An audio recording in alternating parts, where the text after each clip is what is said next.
Assalamualaikum warahmatullahi wabarakatuh. Kami dari kelompok 2 akan menjelaskan tentang pendanaan jangka pendek. Yang dimana yang pertama itu akan menjelaskan pendanaan jangka pendek tersebut. Yang kedua menjelaskan tentang analisis sumber pendanaan jangka pendek. Dan yang ketiga akan menjelaskan tentang investigasi sumber-sumber jangka pendek perusahaan.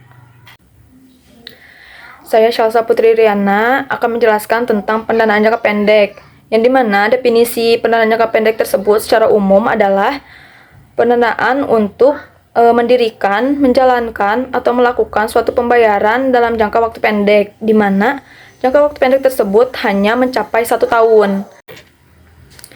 Selanjutnya ada jenis pendanaan jangka pendek. Yang pertama itu ada pendanaan spontan, di mana pendanaan ini dapat menyesuaikan sendiri perubahan pendanaan yang terjadi di perusahaan. Misalnya, ada pendanaan secara utang yang dilakukan oleh perusahaan ataupun transaksi yang dilakukan oleh perusahaan. Jika tidak ada transaksi, maka pendanaan tidak akan muncul secara spontan. Contohnya seperti utang pajak. Yang kedua ada pendanaan secara tidak spontan. Pendanaan ini merupakan jenis pendanaan yang tidak berpengaruh oleh akibat aktivitas perusahaan. Contohnya kayak leasing, kredit tanpa agunan atau KTA, dan pinjaman dari kredit. Secara umumnya ada contoh dari pendanaan jangka pendek, yaitu ada utang dagang, utang pajak, leasing, kredit tanpa agunan atau KTA, sama pinjaman dari kredit. Manfaat pendanaan jangka pendek. Yang pertama itu melancarkan arus kas, di mana pendanaan jangka pendek ini adalah salah satu solusi yang baik untuk menata keuangan perusahaan agar kembali stabil. Biasanya pendanaan jangka pendek ini digunakan untuk melunasi tagihan, menutupi biaya operasional, ataupun untuk modal kerja. Selanjutnya ada dapat membantu saat keadaan darurat. Untuk mempersiapkan situasi darurat, pendanaan jangka pendek ini adalah solusi paling baik karena proses pencairannya itu cenderung cepat. Yang ketiga ada berpengaruh pada peringkat kredit, di mana pembiayaan jangka pendek ini tentu berpengaruh pada sejarah atau peringkat kredit usaha.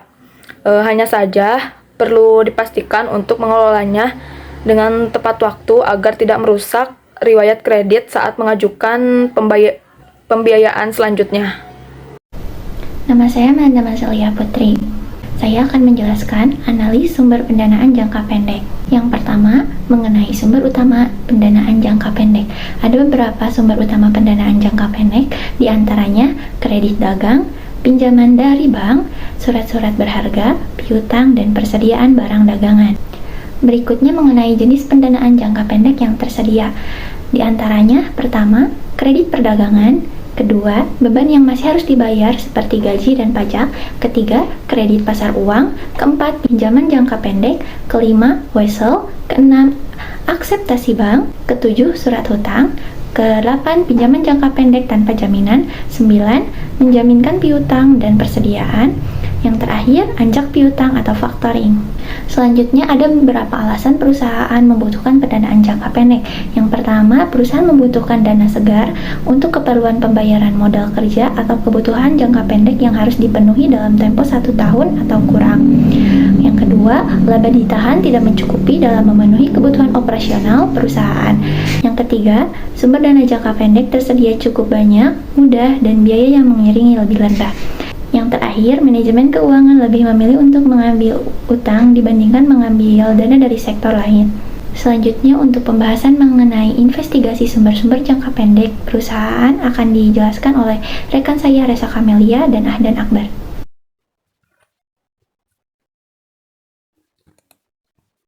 Yang selanjutnya yaitu investigasi sumber-sumber jangka pendek perusahaan.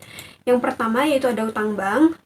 Utang bank jangka pendek adalah utang yang harus dilunasi dalam waktu kurang dari 1 tahun.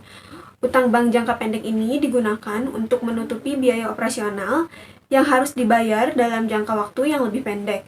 Dalam laporan keuangan PT Kimia Farma pada kuartal 1 tahun 2023, utang bank jangka pendeknya yaitu sebesar 4.708.533.310 rupiah.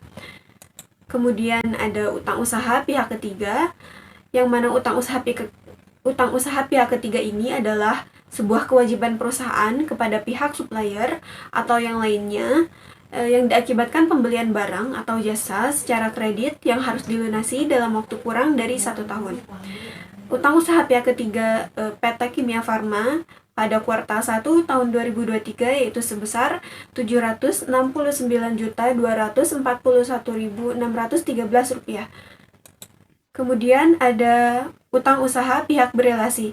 Apa itu utang usaha pihak berelasi? Utang usaha pihak berelasi disajikan pada pos liabilitas jangka pendek dan telah diungkapkan lebih rinci pada catatan atas laporan keuangan perusahaan. Utang usaha pihak berelasi PT Kimia Farma pada kuartal 1 tahun 2023 yaitu sebesar Rp218.031.167 dan yang selanjutnya yaitu utang lainnya pada pihak ketiga, yang mana utang ini adalah sebuah kewajiban yang harus dibayar kepada supplier dan kreditur yang lainnya. PT Kimia Farma mempunyai utang lainnya pada pihak ketiga sebesar Rp440.230.715. Kemudian ada beban akrual jangka pendek, yang mana beban akrual jangka pendek ini adalah beban yang telah terjadi pada periode tertentu tetapi belum dibayar pada akhir periode dan masih harus dibayar pada periode berikutnya. Beban jenis ini terjadi jika dalam akhir periode terdapat biaya yang telah terjadi tetapi belum dibayar dan dicatat. Beban akrual jangka pendek termasuk ke dalam kategori kewajiban akrual jangka pendek yang diharapkan akan dibayar dalam waktu kurang dari 1 tahun. Beban akrual jangka pendek PT Kimia Farma pada kuartal 1 tahun 2023 yaitu sebesar Rp114.672.222. Untuk yang selanjutnya akan dilanjutkan oleh teman saya yaitu Ahdan. Baik, di sini saya Ahdan Akbar. Saya akan melanjutkan apa yang telah disampaikan oleh rekan saya sebelumnya, Reza Kamelia. Dimulai dengan utang pajak.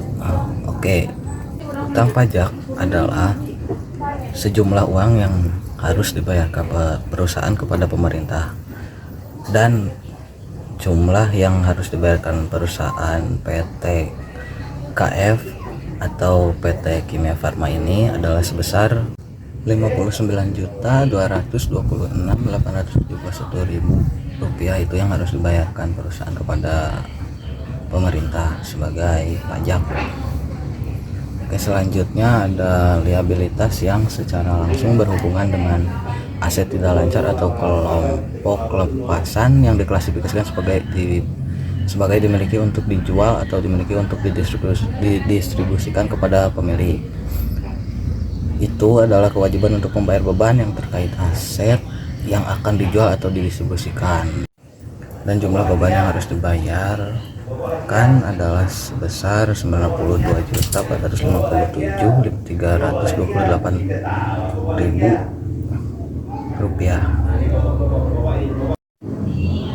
Selanjutnya ada liabilitas jangka panjang yang jatuh tempo dalam 1 tahun atas utang bank. Itu adalah kewajiban perusahaan yang harus dibayar kepada bank dalam jangka waktu kurang dari 1 tahun. Ini adalah bagian dari utang jangka panjang yang akan jatuh tempo pada tahun ini. Dan jumlah yang harus dibayarkan atas utang bank yang jatuh tempo pada tahun ini adalah sebesar Rp1.247.726.991.000. Itu yang harus dibayarkan kepada bank atas utang yang jatuh tempo. Selanjutnya ada liabilitas jangka panjang yang jatuh tempo dalam 1 tahun atas utang pembiayaan konsumen. Nah, itu adalah kewajiban perusahaan yang harus dibayarkan kepada perusahaan atau lembaga pembiayaan yang menyediakan pembiayaan konsumen seperti pinjaman kredit atau kredit konsumen. Dan itu jumlahnya sebesar 228.972.880.000 rupiah. Baik, selanjutnya ada jumlah liabilitas jangka pendek yang bertotalkan 7.679.997.000 rupiah. Itu adalah total kewajiban atau hutang yang harus dibayarkan perusahaan kepada pihak-pihak yang terkait. Baik, cukup sekian dari kelompok kami, dan sebelumnya mohon maaf bila ada kekurangan atas penyampaian presentasi kelompok kami ini. Terima kasih. Wassalamualaikum warahmatullahi wabarakatuh.